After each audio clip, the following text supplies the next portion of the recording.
they treated us so badly that one of our Irish colleagues with diabetes was denied access to his insulin as his health was deteriorating in his prison cell. We were like lashing on the door, pretty much a riot in my wing to try and get him his insulin, and they never gave it to him. 4 days he was in that place and he left quite an ill man.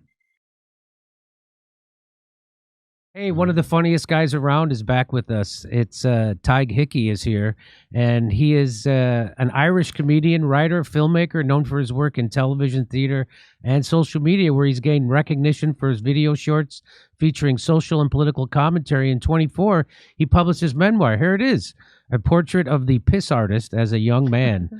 That is quite a title. I like titles like that. And he's been active in the movement to end the Israeli war on Gaza, and he participated in the recent global Samud flotilla to break the Gaza blockade, and he's here with us today. Welcome back, Tadhg. How are you? Jimmy, great to see you, man. Thanks for having us. Thanks for plugging my book as well. I forgot about that. Oh, no problem. I didn't know you had a book until today. My producer told me about it. I was like, oh, God, I would love to read that. Okay, fantastic. Well, I want to first talk to you about the flotilla and tell me what led you to get, I mean, you're a family man, right? And you decided to get on this, seems pretty risky, to go into Israeli waters. But tell me what made you do it and what happened. Yeah, so I mean, I've been trying my best here in Ireland, I suppose. I've been trying to do what I can with the comedy and the satire, making people aware of what's going on. And that was going well up to a point, but it just doesn't feel like it's changing things on the ground in Gaza. And I'm just sick of my own government's complicity in it as well, and most Western governments, as you know. So it's almost like an act of desperation, to be honest. I'm good friends with one of the organizers, Tiago, and I know he's got a young kid. So he asked me if I would go, and then I didn't have the argument. I didn't have the excuse to say, well, I've got young kids if he's going to go. And it wasn't an easy decision. Obviously, my partner wasn't enamored by the idea at the start, but without being cheesy, I kind of did it for my kids in a way, because I want my kids to, I don't want them to grow up in a world where people are going through what Palestinians are going through, being slaughtered and exterminated and starved to death, and we all just turn the other way and expect somebody else to I don't know, to look after them or to care for them or whatever. Just didn't feel like any Western leader was going to do anything. So it was up to civilians to take it into their own hands. And I joined the boat, man. I've never really been on a boat before. I've got a big bald Irish head. I was getting burnt to a crisp every day. It wasn't exactly my forte. But sometimes solidarity has to be a little bit uncomfortable. That's what I kind of kept telling myself anyway. And so tell me what happened. Did you get arrested? Yeah, so we had drone attacks several times as well. But the boat I was on, we were in Tunisia. I was on the Alma, which ended up being the main boat with Greta and others.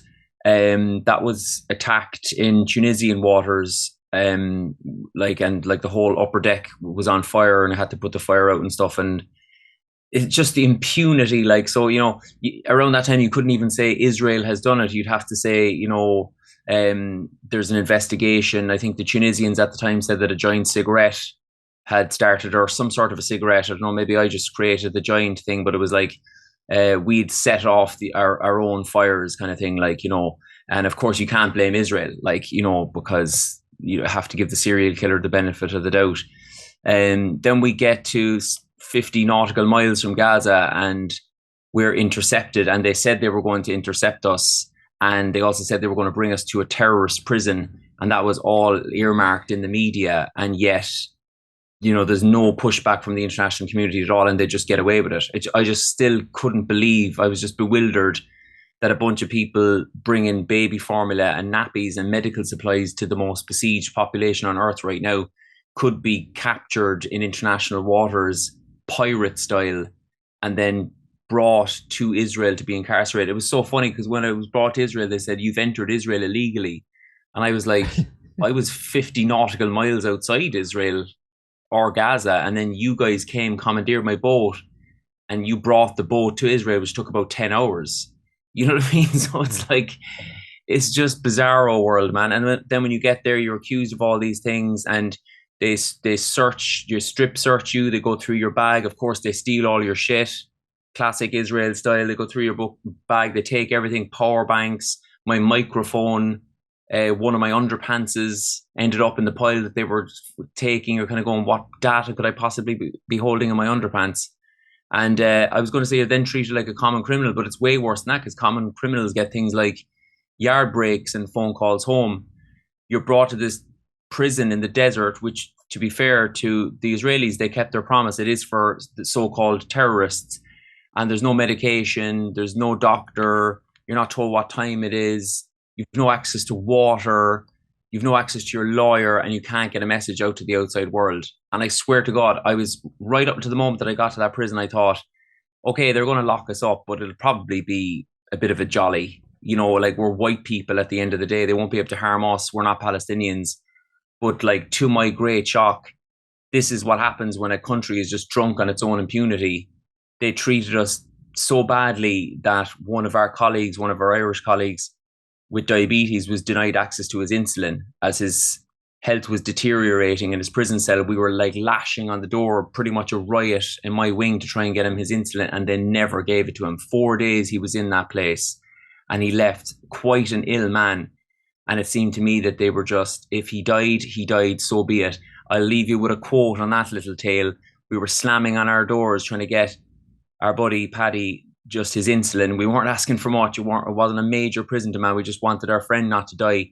And the guard, and I quote, said, "We don't have any doctors for animals." And that's how they viewed us, and that's how they treated us. Animals. They called us animals. They called us terrorists. They put on their little October 7th video on a loop for 6 hours. They're lost, man. They're a lost species. There's no reforming them whatsoever. When you get up close and personal to them, you see the hatred and the sadism in their eyes. They've drank the Kool-Aid, and they're just gone so far down the rabbit hole of siege mentality. Everyone's against us. Everyone's an anti-Semite. They hate the Irish as well, which is just bizarre. You know, the way when you say you've Irish roots or you're Irish anywhere in the world, everyone wants to see you or hear from you, whatever. They hate the Irish because we're so, I suppose, passionate about Palestine. And yeah, I suppose I went over there with an impression of them that wasn't very good. And I've come back with one that's twice worse. And my activism will only scale up. It hasn't in any way deterred me or any of the others that I spoke to. And so, what is your theory on why internationally people are against what Israel's doing? They're against Zionism. They're against the genocide happening in front of their faces on social media. Why do you think their governments aren't? Why do you think that so many governments are complicit and still even funding Israel? What is the stranglehold that Israel has on the world? Well, I suppose, you know, at the risk of being called an anti-Semite, you know, again, obviously it's to do with corporatism, and obviously it's to do with big business. And, you know, for instance, if you look at the Irish example, I mean, there are no Zionists in Ireland, really. Like, if you met a Zionist in Ireland, I mean, he wouldn't be from Ireland. I would say he'd be American. But there are many corporatists in Ireland. So, for instance, the US, if the US pulled out big pharma and big tech out of Ireland tomorrow, our economy will collapse. So our government is completely beholden to the US. We're like a little vassal state of the US, really, at this point. So because the US and Zionism and Israel are all so deeply connected, we're really afraid of pissing off the Americans, not so much the Zionists. And I think that must be the case in many places around the world. It's either indirect or direct association with Israel for the good of the economy. For instance, the Greeks, I know the Greeks are in a similar bind. The tourism is so important to Greece, and I think Tel Aviv and Athens is like 2 hours away, and they get an awful lot of tourists from Israel. So the people are very much with Palestine, but they will affect their economy or crash their economy if they really turn their back on the Israelis. But I think the dial has turned, and I think at the end of the day, when we were in prison, something like 80 places around Italy were ground to a halt. The country was pretty much on its legs. They'd stopped, completely halted their economy. That's the amount of people pressure they had, because unlike Ireland, Italy still has a strong trade union scene. So they were able to kind of galvanize people and motivate people to that extent. If that was happening everywhere in Europe, which I think is only a matter of time, it doesn't matter how strong the business connections are anymore. The people power will be so strong. I think they will, you know, finally break the connection with Israel. But again, man, I'm repeating myself. I just couldn't believe, like, I was there just trying to bring baby formula to Gaza, and I was like pulled off the boat, manhandled onto the ground, sitting in baking heat for 3 hours. When he found out I was Irish, he gave me specially bad treatment. If you look up to see what's happening with one of your buddies is getting verbally abused or physically abused, you're hit on the head. And it just, you know what, it just, the whole thing struck me as these people are so used to doing whatever they want. You know, if there's, because when you look in their eyes, a lot of them are kids. Like the commandos who came on our boat to take over our boat, one of them was almost trembling. You know, like they're young, propagandized kids, a lot of them, and you wouldn't fear them except for the guns they have in their hand because everyone is armed to the teeth. But the one thing you would fear about the Israelis is their impunity. Like there was some of the lads like giving them a lot of back chat, and when we were protesting about Paddy not getting his insulin, we hid in the toilet because they'd come in and do these random counts every 2 hours just to sleep disturb you, like so you couldn't actually get to sleep. And we didn't allow them to count us as a means of protesting. And one of the lads held up a blanket, and then they burst into the room because we had challenged them in that way with a SWAT team. Everyone is armed to the teeth, a dog with a muzzle on his face, ready to eat the shit out of us if you let the dog off. And he told us to drop the blanket. If you don't drop the blanket, we'll shoot. And in that moment, you're just thinking to yourself, they could easily get away with something here. Like they could say that we antagonized them and that we concealed a weapon, and they would shoot and they would get away with it. Like I couldn't back my government to have my side if something got out of hand in that prison cell. Again, you've no contact with anyone in the outside world, no lawyer, no one backing you. And that's what's truly scary about Israel right now is that when you enjoy this level of impunity, you are literally capable of anything.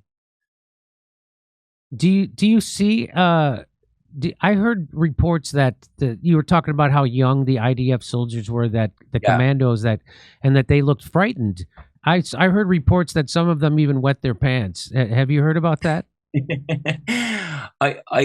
I mean, I didn't see it physically. I would have loved to have seen something like that, and I would have loved to have recorded it as well. Unfortunately, we were all instructed to ditch our phones before the commandos get on the boat. Otherwise, I would have got some A1 material. But it doesn't surprise me to hear that whatsoever, because I mean, if this doesn't sound too optimistic or even a bit cheesy or whatever, like I kept seeing a lot of fear in their eyes. You know, this is a deeply insecure society. They go through your bag, and if they find anything with Palestine symbolism on it, they throw it in the bin. That to me does not strike me as a nation very secure in its future. I do feel like they feel like the world has kind of cottoned on to how they are. They're running out of ideas. They're running out of excuses. I mean, if you're playing October 7th footage on a loop to a bunch of humanitarian, you know, people just seeking to bring baby formula to Gaza, I think they've lost the plot. And they say ridiculous things as well. You know, like I got chatting to one or two of them, and they say, you know what, you guys, your problem is you're not watching enough sources. You know, you need to read more. You need to watch more. You're just watching Al Jazeera. Do you know what I mean? Like, yes. I just couldn't get my head around. Like they were saying that we were in a kind of an echo chamber, like, you know, when they're so obviously in an echo chamber themselves. And the other thing that gave me hope as well is that, like, and you hear this in Palestinians, if you take away their guns, you take away their violence, because all they have is violence. You know, like when we protested to get insulin, they amped up the kind of intimidation. They bring in the SWAT team and the dogs and the guns. But if you take all them down, a lot of them are really just scared, and they know the writing is on the wall. And I don't feel it's a society that you can reform. It'd be like trying to reform apartheid South Africa. It has to just be brought down. So as sadistic as they are, they're also kind of quite ridiculous. You know, there's something, they're kind of like shit Nazis, like kind of Timu Nazis. And I think their days are numbered. Do you have any hopes for this new ceasefire peace deal and a Palestinian state? I just left some Palestinian friends, and they have mixed feelings about it. And they don't trust Israel. They don't trust Donald Trump, obviously. They don't really know what the next step is going to be. I mean, traditionally, Israel has never stuck to any ceasefire. Look at the ceasefire in Lebanon, for instance, like that has been in place arguably, you know, or supposedly for, you know, 6 to 9 months, and they still continue murdering people all the time. We just don't know if Israel will keep their side of the bargain. But the optimism that I have is that my friends tonight were saying that people in Gaza might be able to get some sleep tonight. They might be able to breathe. And who knows, they might even be able to begin the grieving process for all the people that they've already lost. So I'd be slow as some white lad who's an ally of the movement and the cause to come in and say, no, this is not the real deal. We'll have to let Palestinians lead that. And I need a little bit of respite. It all has to be welcomed.